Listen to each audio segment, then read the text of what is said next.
morning. Last night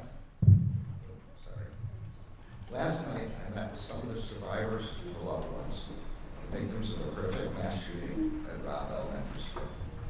I came here to tell them that the United States Department of Justice has finished its critical incident review. In undertaking this review at the request of the then mayor, the Justice Department committed to using our expertise and independence to assess the law enforcement response to the shooting and provide guidance moving forward.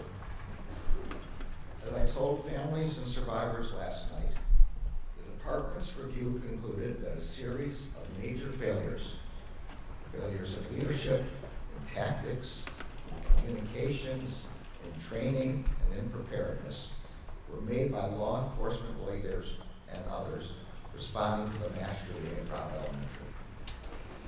As a result, 33 students and 3 of their teachers, many of whom had been shot, were trapped in a room with an active shooter for over an hour as law enforcement officials remained outside.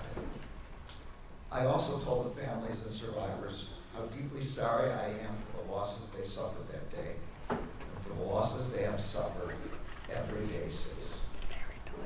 I told them that the priority for the Justice Department in preparing this report has been to honor the memories of those who were taken from them. And I told the families gathered last night what I hope is clear among the hundreds of pages and thousands of details in this report. Their loved ones deserve better.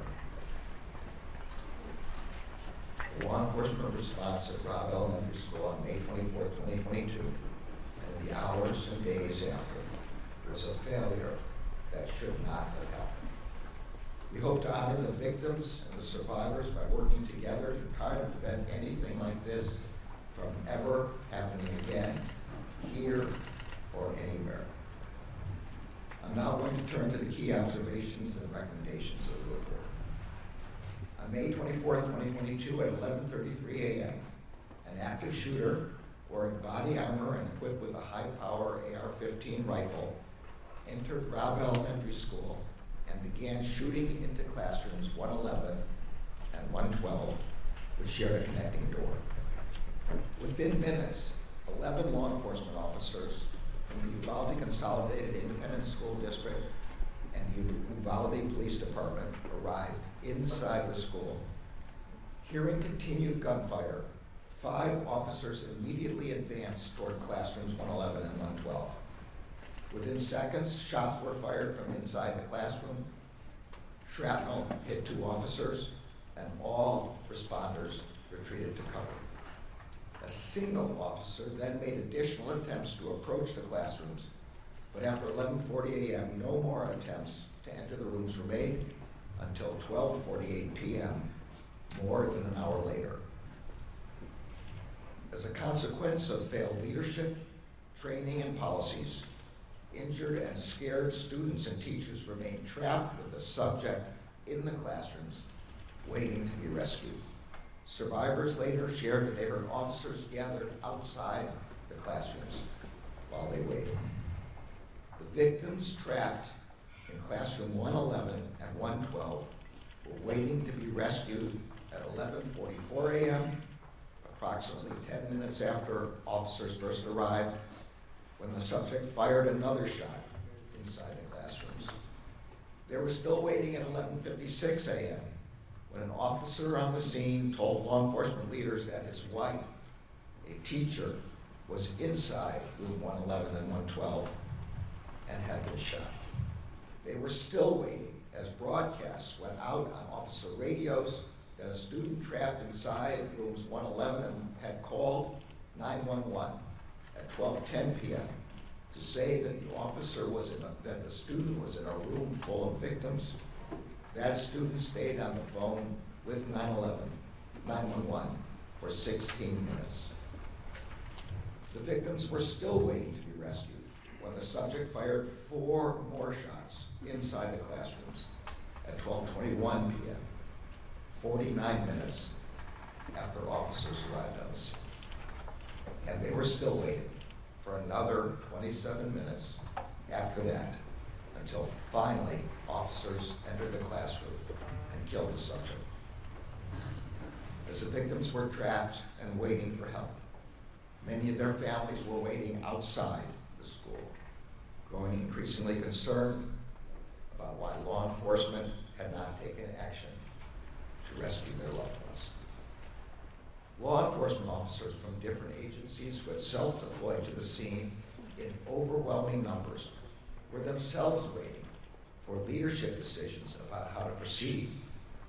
Many officers reported that they did not know who, if anyone, was in charge, what they should do, or the status of the incident. Some officers were confused about why there was no attempt to confront the active shooter and rescue the children. Some officers believed the subject had already been killed, or that law enforcement was in the room with the shooter. 75 minutes after the first officers arrived on scene, officers finally entered room 111. The subject engaged the entry team with gunfire, and the officers responded with fire. 77 minutes after the first officers arrived on the scene, and after 45 rounds had been fired by the active shooter, the shooter was killed. The massacre at Robb Elementary shattered families throughout this community and devastated our country. 19 children and 2 teachers were killed, and untold numbers of students, teachers, and law enforcement officers were injured. The law enforcement response to the mass shooting at Robb Elementary was a failure. As the threat posed to our country by mass shootings has grown and evolved over the past several decades, law enforcement's response tactics have also changed. The massacre at Columbine High School 25 years ago, and the 47 minutes it took for law enforcement to enter that high school, marked a major shift in how law enforcement leaders think about responding to mass shootings. It is now widely understood by law enforcement agencies across the country that in active shooter incidents, time is not on the side of law enforcement. Every second counts.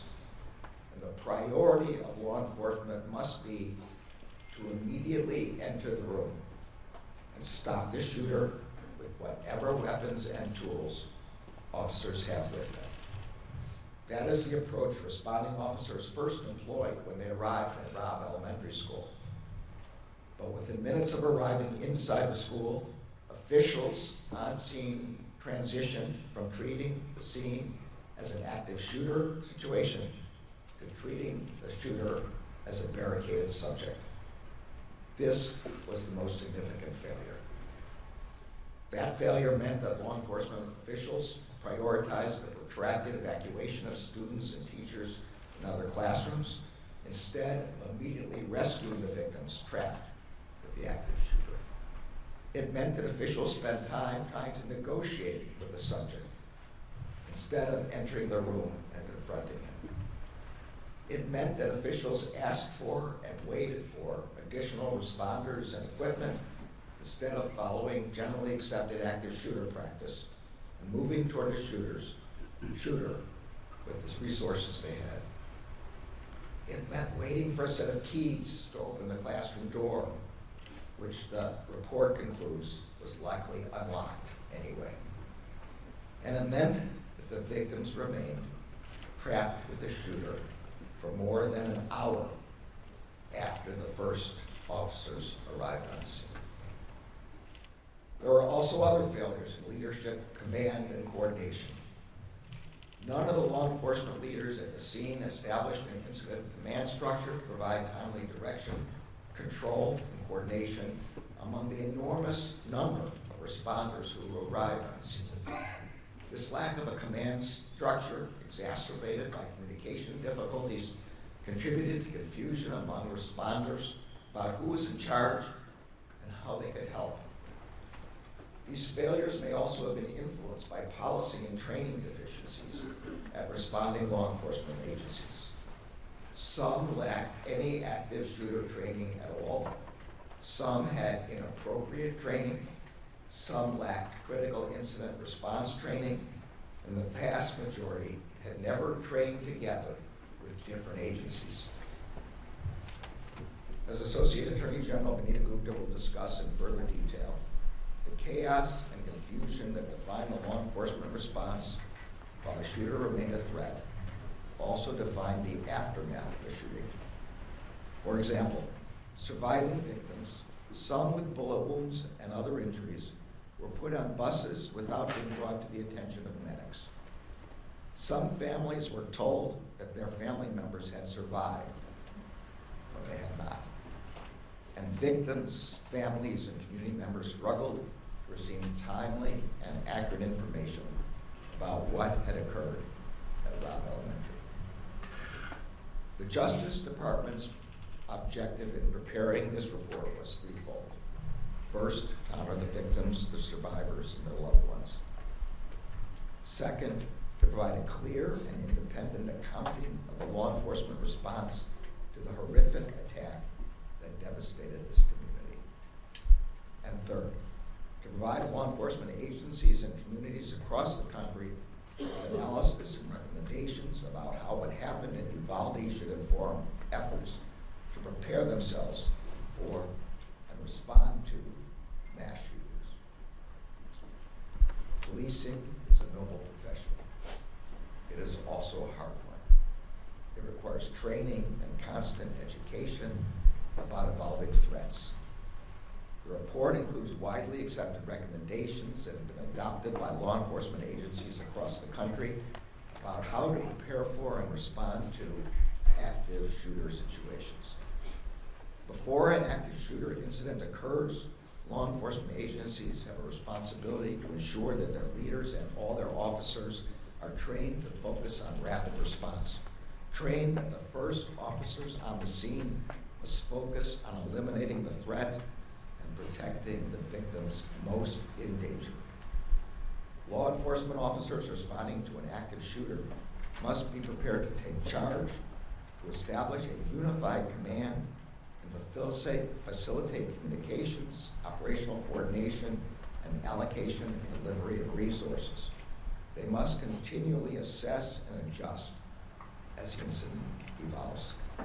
And in the aftermath of a mass shooting, law enforcement and government agencies must provide the public with a sense of trust and confidence by communicating openly, clearly, and compassionately during a time in which many are learning the most devastating news that any human being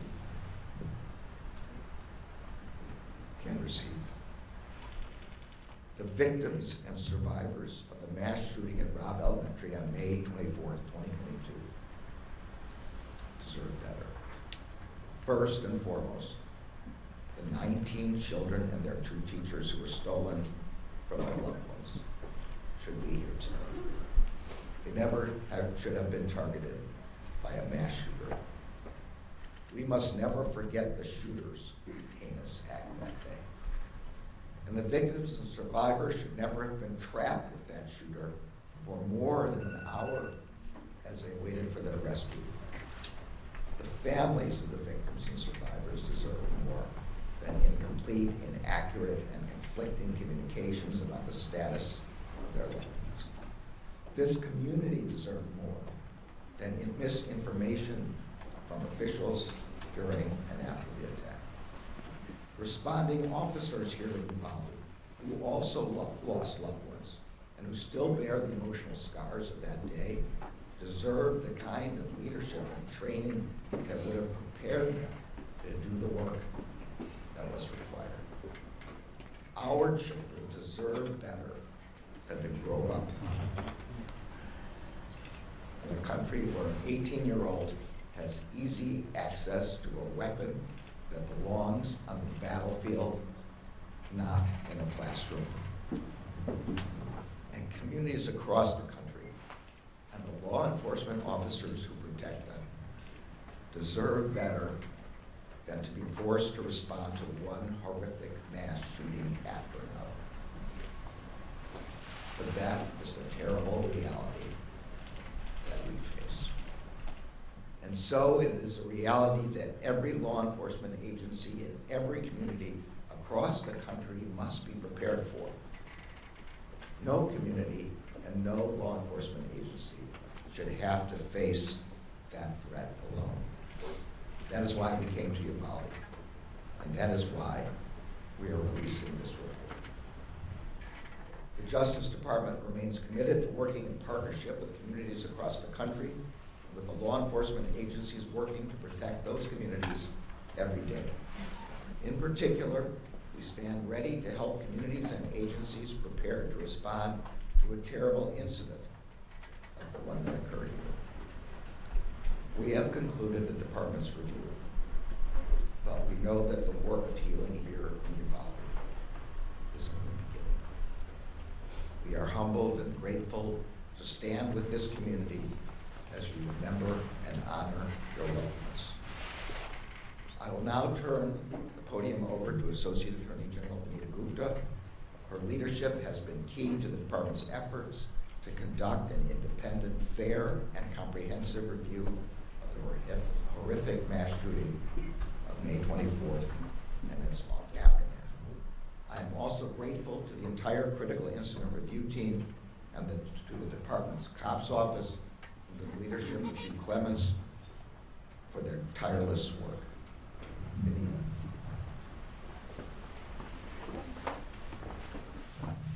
Thank you, Mr. Attorney General. It is hard to look at the truth that the law enforcement response on May 24th was an unimaginable failure, and that a lack of action by adults failed to protect children and their teachers. But we cannot look away from what happened here. We cannot look away from these children, and we cannot look away from what happened in Uvalde. On May 24th, 2022, this community lost 19 beloved children and 2 cherished teachers at Robb Elementary School. In the days and weeks following, this community also lost a sense of faith and trust in their own neighbors and institutions as they tried to make sense of what happened on the 24th and were unable to get the answers they needed. During that time, the then mayor of Uvalde called me to ask the Justice Department to conduct an independent review of what had happened and what went wrong on May 24th and in the days that followed. Shortly after, the Justice Department began its review. The Attorney General just gave a sense of the detailed timeline that we have laid out and the cascading failures that occurred over the course of 77 minutes between when law enforcement arrived on the scene and when they finally entered the classroom. But we also know the pain and the failures and missteps did not end when law enforcement finally entered the classrooms and rescued the survivors. It continued at minute 78, when it became clear that because there was no leader, there was no plan to triage the 35 victims in classrooms 111 and 112, many of whom had been shot. Victims were moved away without precautions. Without appropriate precautions, victims who had already passed away were taken to the hospital in ambulances, while children with bullet wounds were put on school buses without any medical attention. In the commotion, one adult victim was placed on a walkway, on the ground, outside to be attended to. She died there. The reunification and notification process for families was similarly chaotic, and as some of the families described, truly deeply painful. During and after the 77 minutes, families and survivors received unclear and sometimes conflicting information about where to go to reunite with their loved ones. Many family members waited at the school for hours without status updates, not knowing where their children were, if they were safe or hurt, or even alive. Families searching desperately for their loved ones were sent to different places all across town: the high school, the civic center, the hospital. Some of these details are gut-wrenching. Families hearing about the need for autopsy results as the first indications that their loved ones may not have survived. At one point, hours after the shooting, an official incorrectly told families waiting for their children at the civic center that an additional bus of survivors was coming. It did not. Inaccurate and inconsistent public communications, including social media posts and press conferences, only made things worse. At 12:06 p.m., law enforcement posted on Facebook, reassuring parents that, quote, students and staff are safe in the buildings, close quote. That false reassurance was never corrected. An hour later, law enforcement inaccurately posted on social media that the shooter was in custody. That post, too, was never corrected. Both impromptu and scheduled news conferences and media engagements contained inaccurate, incomplete, and at times conflicting information. Mirroring the failures of the law enforcement response, state and local agencies failed to coordinate, leading to inaccurate and incomplete information being provided to anxious family and community members and the public.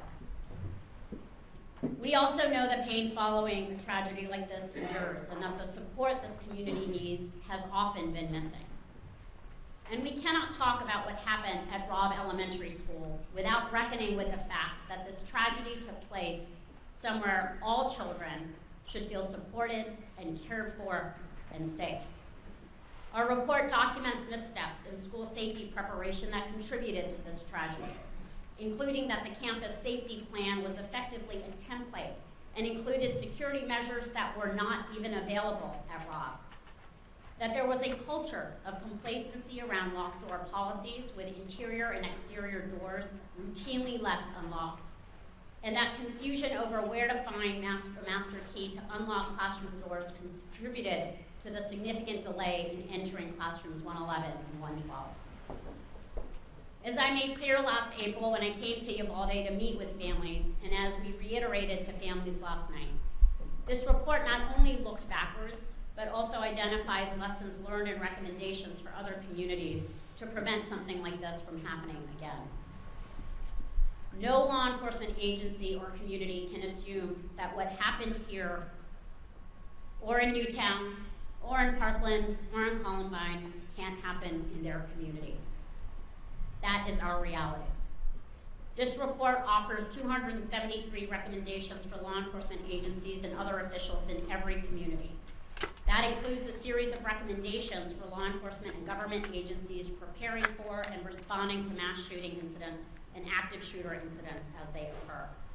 In the immediate aftermath of an active shooter incident, law enforcement leaders must continue to provide guidance and direction to all first responders, including triage planning to ensure that emergency personnel can access victims as soon as possible. Law enforcement and government officials must provide proactive, timely, and accurate information, notifications, and give community members as much information as appropriate at any given time to help avoid or mitigate rumors, uncertainty, and unnecessary worry. If an organization shares incorrect information with the public, it should be open about it and correct that mistake. In the days, weeks, and years after a devastating attack, survivors, the family members of victims, community members, law enforcement, and other first responders, and their families should continue to be offered both immediate and ongoing trauma support. The Justice Department remains committed to the Uvalde community. Federal Victims of Crime Act formula funds are being used to support victim services in Uvalde, and our Office for Victims of Crime is working with the state of Texas and the Uvalde community to complete the application for supplemental Justice Department funding that is going to enable continuing services for victims, survivors, and their families. And through our COPS office, the department has also awarded the local school district substantial funding over the past 2 years through our school violence prevention program to help this community continue to improve school safety and security. Before we started this review, we consulted with the International Association of Chiefs of Police to build out a team of experts, including several law enforcement leaders who have ably led their communities through mass violence events.